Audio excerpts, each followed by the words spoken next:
15 juin, histoire, H23, H25, c'est le contrôle.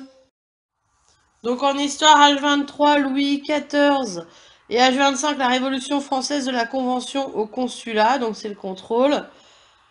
Donc pour H23, observe le tableau ci-dessous. Comment s'appelle ce roi?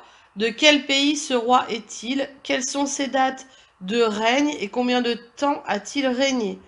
Ensuite, quel est son emblème et quel est son surnom? Du coup, on l'appelle comment? À cause de son emblème d'ailleurs.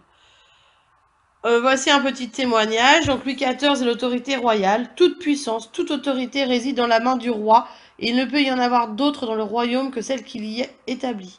Tout ce qui se trouve dans l'étendue de nos États, de quelque nature que ce soit, nous appartient. La volonté de Dieu est que quiconque est né sujet obéisse sans discernement. Il faut demeurer d'accord que, aussi mauvais que puisse être un prince, la révolte de ses sujets est toujours infiniment criminelle. Mais ce pouvoir illimité sur les sujets ne doit servir qu'à travailler plus efficacement à leur bonheur. Donc ça, c'est ce qu'il a écrit d'après les mémoires de Louis XIV.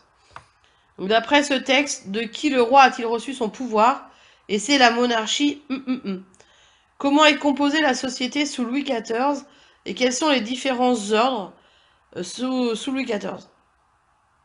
Ensuite, on passe à H25. Qu'est-ce qui s'installe le 21 septembre 1792? Que déclare la Convention le 5 septembre 1793? Qu'est-ce qui remplace la Convention? Et après le Directoire, qu'est-ce que Napoléon Bonaparte instaure? Donc c'est un peu retracer la frise chronologique. Voilà, donc vous faites le petit contrôle et vous me le renvoyez. Merci.